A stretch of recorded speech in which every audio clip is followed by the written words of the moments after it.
Hey, what's up guys? It's Rick with the Digital Divide, and today I want to talk about the upcoming Xbox ROG Ally X. There seems to be so much misinformation swirling around the internet about this thing.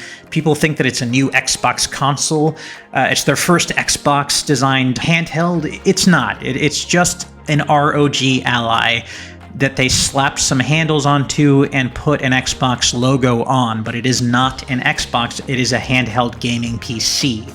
Now, there are two versions of this. There's the ROG Xbox Ally X, which is $1,000, and then the standard Xbox Ally, which is $600. The main difference between these two is that the Ally X has double the storage, double the memory, and a faster version of the Z2 Extreme APU. Now, this is part of Xbox's new rebranding. They're moving away from the console space, and instead, they're going to be more of a software platform, and everything is an Xbox. Your phone is an Xbox, your iPad is an Xbox, only they're not really an Xbox, not at all.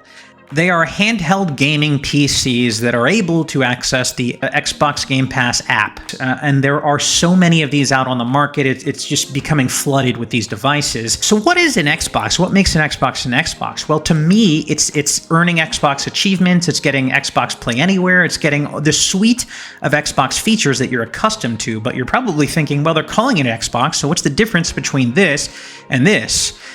One is marketed as a handheld gaming PC, and the other one is marketed as an Xbox handheld. Well, they're exactly the same thing with two minor differences. The first difference I'm going to highlight here is a very simple one. If you were to buy the Lenovo Legion, for example, the new one that has the same Z2 Extreme processor, it would boot into Windows 11, and you would just have to manually click on the Xbox icon to launch the Xbox PC Game Pass app.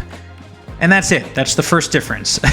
If you have the Xbox branded ROG Ally, it will automatically boot into this app instead of you having to manually click into it. Difference number two is a bigger difference. There have been some operating system efficiencies.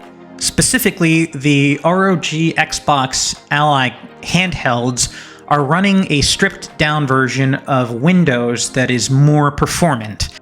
They've managed to strip down Windows so that it takes about 2 gigabytes of RAM less than normal Windows 11, so there is a difference there. This is just a standard handheld gaming PC. It's just being heavily branded and tied to the Xbox platform. But if you're expecting this to play just like an Xbox, it's not going to. This is the Xbox Game Pass PC app. This is what the ROG Ally X is going to boot into. Let's take a look at some of the games. At first glance, you're like, oh, there's a ton of games on here, but if you click on some of these, for example, anything made by EA, here's a way out. If you click on that, and you'll notice that there's no Xbox-specific capabilities here. You're not going to earn Xbox achievements, you're not getting crossplay, you're not getting Play Anywhere, you're not getting anything that you would be accustomed to seeing from an Xbox. Let's click on Assassin's Creed Odyssey. Same exact deal here. You're not earning achievements, you're not getting anything that you would expect to get from an Xbox. And that's because you're not playing these games through Xbox. You have to enable a third-party extension, and when you launch the game, for Assassin's Creed, for example, it's just opening the Ubisoft Connect app and playing the game through there. And there are a ton of games like this. For so many games in the PC Game Pass library, you're not actually playing them through Xbox, and you're not getting any of the benefits of playing them through Xbox. It has to have a native port on the PC Game Pass app. Let's look at Battletoads, for example. This is published by Microsoft. You can see this game does have Xbox achievements and Xbox Presence and Xbox Cloud Saves and Xbox Play Anywhere. If every game that was playable through the Xbox PC Game Pass app was like this and they all had native ports, then yes, I would agree with Microsoft, it is an Xbox. But the overwhelming majority of games that you're going to play on there are going to have these kinds of restrictions where you're not really getting any benefit playing it here over Steam, for example. Here's another issue I have with the Game Pass app on PC, for example. Here is my game library. These are all the games that I've bought on Xbox. I didn't buy Candy Crush, by the way. That is given to everyone for free. Anyways, here's Gears of War Reloaded. This is a native port to the Game Pass app, so I can install it, I can play it locally, it looks great, I'm earning achievements. There's nothing wrong with this port of the game, but if we hop over to other games in my library, here's Fable 3, for example. Now, I bought this through the Xbox store, and I can play it on an actual Xbox, but I can't play it on a PC. In order to play this, even though I already paid for it, I have to subscribe to Game Pass, and even then, I can only play it through the cloud.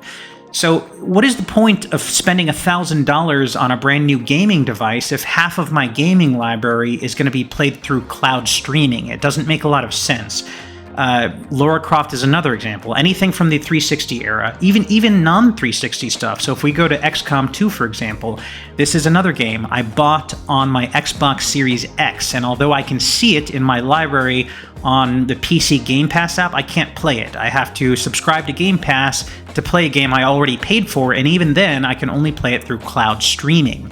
And that's going to be like half of the games in my library, so I just don't understand who this is for. Why does this exist? To me, there are two camps. If you are a die-hard Xbox gamer, then you probably already have an Xbox and you have better ways to play these games. It's not portable, but why would you pay $1,000 to get a significantly worse experience? It doesn't make a ton of sense to me. And if your argument is you have to play portably, well, then there are options like the Nintendo Switch 2 that exists.